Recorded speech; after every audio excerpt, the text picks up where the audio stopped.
Coucou les amis et bienvenue dans cette vidéo. Je suis ravie de vous voir pour la première fois ou alors de vous retrouver. Dans la vidéo d'aujourd'hui, je vais répondre à toutes les questions que vous m'avez récemment posées, que ce soit sur les tresses, sur l'huile de pousse extrême des cheveux, etc. Je vais aborder tous les sujets. Et avant tout, je voulais vraiment remercier tous ceux qui se sont abonnés. Tous les jours, il y a cette petite communauté qui grandit un petit peu plus et ça me fait extrêmement plaisir parce que ça veut dire que ce que je fournis, ça vous plaît. Et voilà, c'est une manière de récompenser mon travail, donc ça me fait vraiment plaisir, merci.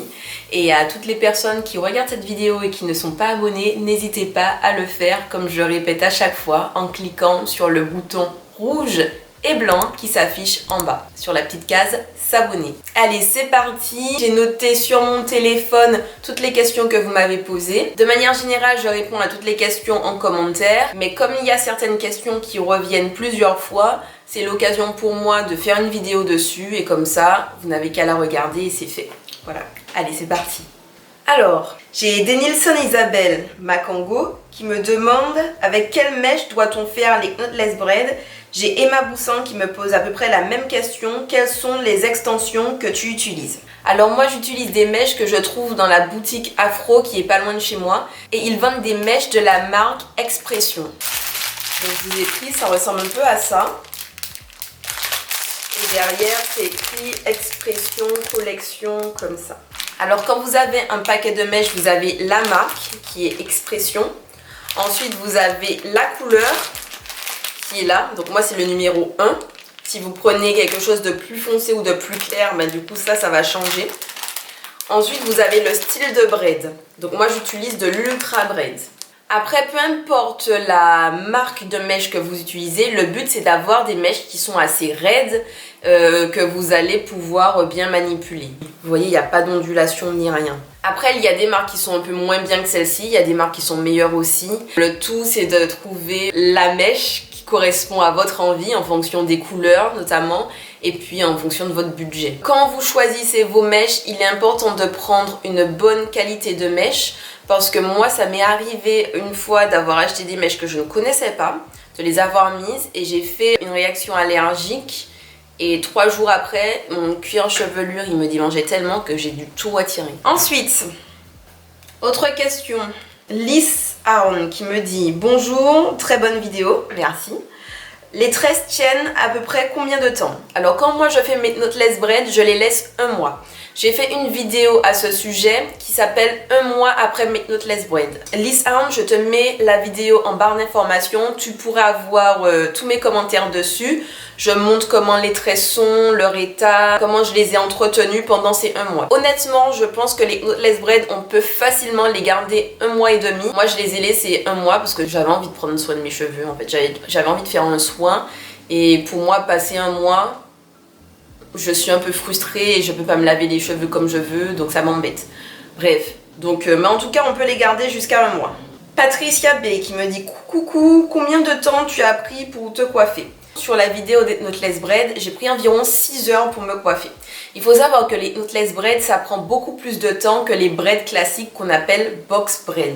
Donc si de manière générale, vous prenez 4 heures pour vous coiffer des box braids, il faut ajouter à peu près 1/3 de temps de plus pour faire des knotless braids. D'ailleurs, je vais certainement refaire des knotless braids d'ici les 3 prochaines semaines. Et cette fois-ci, j'en ferai pas de toutes petites, mais je ferai des grosses.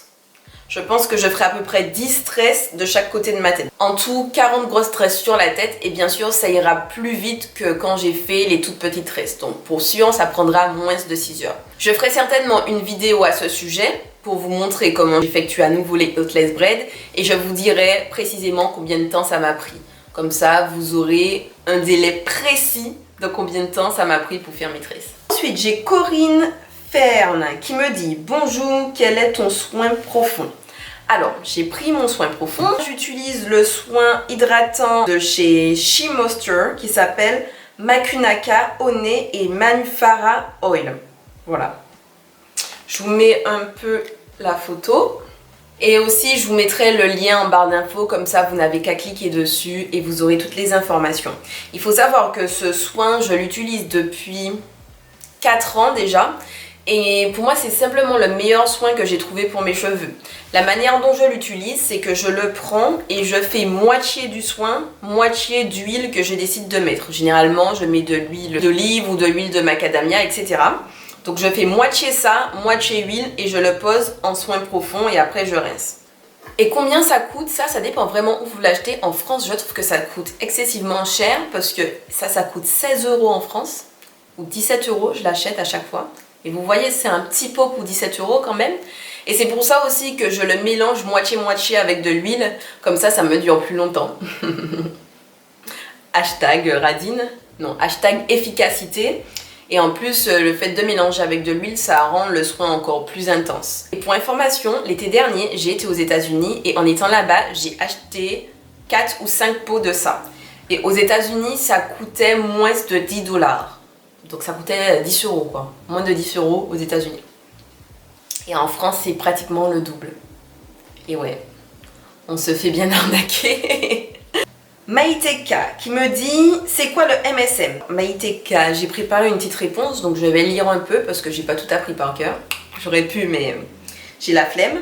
Donc le MSM, c'est le méthylsulfonylméthane. C'est un composé soufré qui est utilisé comme principe actif pour stimuler la pousse des cheveux. Il faut savoir que les cheveux sont composés d'une protéine appelée la kératine. Cette protéine est produite dans les follicules pileux et en langage un peu plus commun, c'est tous les petits pores, tous les petits trous que vous avez dans votre cuir chevelu. Donc au fur et à mesure que les follicules pileux produisent de nouvelles cellules, les anciennes cellules sont expulsées à travers la surface du crâne et puis cela crée des cheveux tout simplement. Et le méthylsulfonylméthane est connu pour accélérer la production de collagène et de kératine. Et donc la kératine étant la protéine à la base du cheveu, le MSM, méthylsulfonylméthane, accélère la pousse des cheveux et le fortifie également. Alors où trouve-t-on du méthylsulfonylméthane?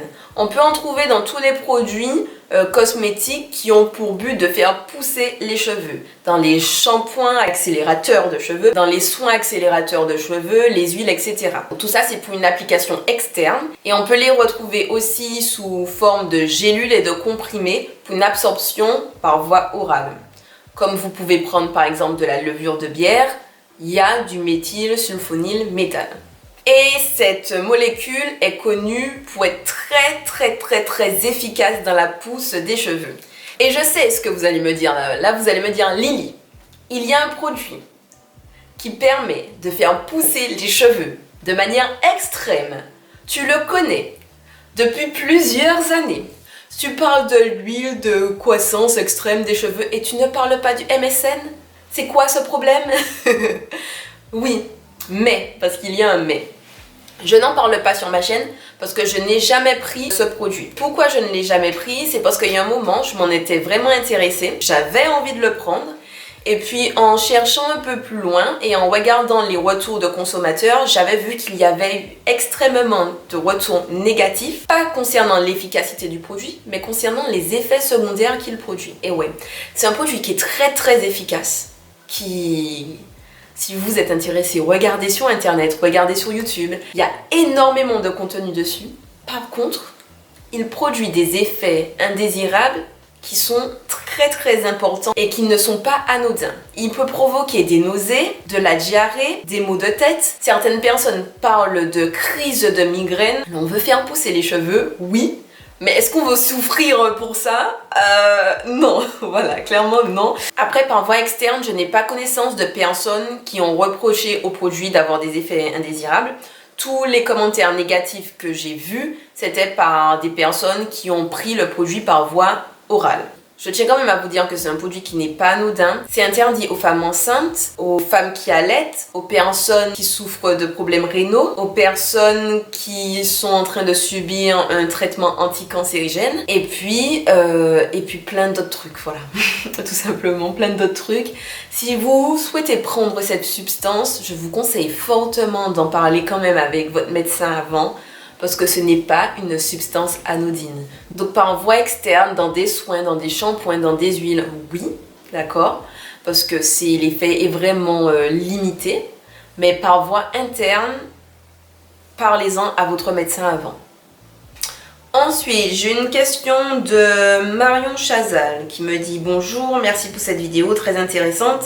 J'ai trouvé un VIE à Londres. Je m'interroge sur le logement. Est-ce compliqué pour trouver un logement? Merci par avance de ton retour. » Donc ça, c'est une question concernant ma vidéo sur le VIE, Volontariat International à l'étranger. Marion, tu peux trouver des logements sur les sites classiques de logements là-bas en Angleterre. Donc pour mon cas, j'ai trouvé mon logement via Spare Room qui permet de trouver des colocs. Mais bon, il y en a d'autres, il y a Spare Room, il y a Easy Room, il y a l'équivalent du Bon Coin là-bas, j'ai oublié le nom. Est-ce que c'est compliqué?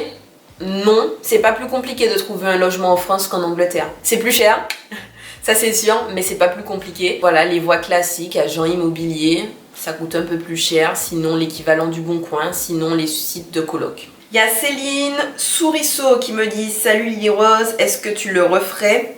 Donc elle parle du VIE, ça t'a beaucoup apporté. Ce qui me freine, c'est le salaire quand tu sors d'un bac plus 5. Le salaire, donc déjà dans le cadre d'un VIE, on parle d'indemnité, on ne parle pas de salaire, on parle bien d'indemnité. Et il est assez faible. Il est assez faible, il faut le reconnaître, parce qu'avec un bac plus 5, en plus, si vous avez de l'expérience, en Angleterre, je ne sais pas combien ça vaut maintenant un VIE, mais à mon époque c'était 1600 €. Et 1600 €, sachant que la vie en Angleterre est beaucoup plus chère que la vie en France, notamment au niveau du logement, ce n'est pas énorme. Ce n'est vraiment pas énorme avec un diplôme d'ingénieur, avec un statut de cadre, 1600 €, avec les heures de travail que vous faites et le niveau de la vie là-bas, c'est pas énorme du tout. Par contre, est-ce que je le referais? Oui, à 10 000 %, parce que le but du VIE, c'est pas de gagner de l'argent tout de suite. C'est vraiment une indemnité qui vous permet de vivre et rien de plus, tout simplement. Mais par contre, ça va vous apporter une expérience incroyable que vous pourrez valoriser de manière très importante sur votre CV. Et aussi, les VIE permettent d'avoir des niveaux de poste auxquels vous ne pouvez pas tout de suite avoir accès en France. Par exemple, moi je connais une ancienne collègue qui avait fait un VIE et elle est partie dans un pays, je pense que c'était la Thaïlande.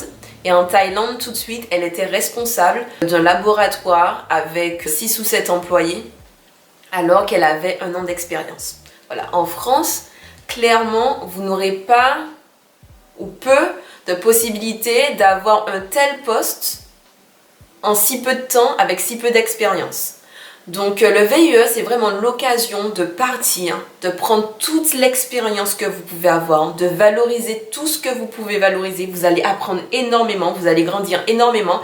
Financièrement parlant, c'est pas l'intérêt. L'intérêt n'est pas financier, l'intérêt c'est de grandir professionnellement, rapidement, sur une courte période de temps. Et après, quand vous allez retourner en France, si vous le souhaitez, parce que dans la plupart des cas, vous avez possibilité de rester dans le pays, quand vous allez retourner en France, eh ben, tout de suite, vous aurez de quoi mettre votre CV en haut de la pile, si on peut parler comme ça. Donc oui, je le ferai sans hésitation. Honnêtement, sans hésiter, je le refais. Et puis humainement, voilà, j'ai mes potes que je revois toujours, que je me suis fait là-bas. Expérience incroyable. Pas mal de galères, mais expérience incroyable. Voilà, je pense que j'ai répondu à toutes les questions. Je vous remercie encore pour la confiance que vous m'accordez. Et puis je vous retrouve bientôt dans une prochaine vidéo qui va traiter, parce que j'ai déjà le thème de la prochaine vidéo, qui va traiter de comment faire pousser ses cheveux, mais juste en ne faisant pas les mauvaises choses. Le titre sera potentiellement quelque chose comme 5 erreurs que je fais qui empêchent à mes cheveux de pousser. Parce que souvent j'entends certaines personnes dire mes cheveux ne poussent pas, alors que si, leurs cheveux poussent, mais en fait c'est que leurs cheveux se cassent et elles n'ont pas conscience que leurs cheveux se cassent et c'est la raison pour laquelle elles ne prennent pas en longueur. Donc ça sera ma prochaine vidéo. Aussi en prochaine vidéo j'aurai les knotless braids que je ferai. Et puis voilà, si vous avez des idées de vidéos, dites-le moi en commentaire. Et puis je vous dis à la prochaine fois et prenez grand soin de vous. Bisous.